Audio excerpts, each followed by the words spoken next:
Hi மக்களே, காலேஜில் lunch break விட்டாச்சு. நாங்கள் இப்போ எங்கே போகிறோம்னா எங்கள் காலேஜுக்கு வெளியே இருக்க ஒரு சின்ன பிரியாணி ஹோட்டலுக்கு தான் போனோம். பயக்க திருக்குன்னு கூப்பிட்டு இருந்தாலும் நானும் திருக்குன்னு போயிட்டேன். மக்களே, அங்கே போய் பார்த்தா கொஞ்சம் கூட்டமாக தான் இருந்துச்சு. நாங்களும் பிரியாணி இருக்குமான்னு ஒரு சந்தேகத்தில் தான் போனோம். மக்களே கேட்டீங்களா, பிரியாணி தீர்ந்து போச்சு பார்த்துருங்க. நாங்கள் இங்கே பிரியாணி சாப்பிட வந்தோம். இங்கே பிரியாணி தீர்ந்து வச்சுருக்கோம். இப்போ நாங்கள் தயிர் தான் சாப்பிட போகிறோம். இங்கே எல்லாம் சூப்பராக இருக்கும். நீங்களும் வந்து ட்ரை பண்ணுங்கள். போன காலேஜ் பக்கத்தில் இருக்குது கடை. எல்லோரும் வந்து போன காலேஜ் வெளியே தான் இருக்குது. எல்லாம் ட்ரை பண்ணுங்கள், சூப்பராக இருக்கும். மக்களே, அடுத்த நம்ம பையன் தயிர் சாதத்துக்கு பதிலாக புளி சாதத்தை வாங்கிட்டு வந்துட்டான் பார்த்துருங்க.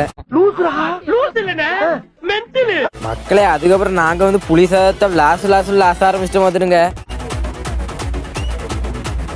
மக்களே, அதுக்கப்புறம் நாங்கள் திருக்குன்னு சாப்பிட்டு முடிச்சிட்டோம். இந்த கடையில் என்னென்னலாம் உண்டுன்னு சொல்லி அந்த கடை ஓனர் சொல்லுவாங்க பாருங்கள் மக்களே. தயிர் சாதம் 40 ரூபா, லெமன் சாதம் 40 ரூபா. மக்களே, அதுக்கப்புறம் நாங்கள் நல்லா சாப்பிட்டுக்கிட்டு திருக்குன்னு காலேஜுக்கு போயிட்டோம். இந்த வீடியோ உங்களுக்கு பிடிச்சிருந்துன்னா ரெட் கலர் காட்டு கமெண்ட் பண்ணுங்கள் மக்களே. டாட்டா.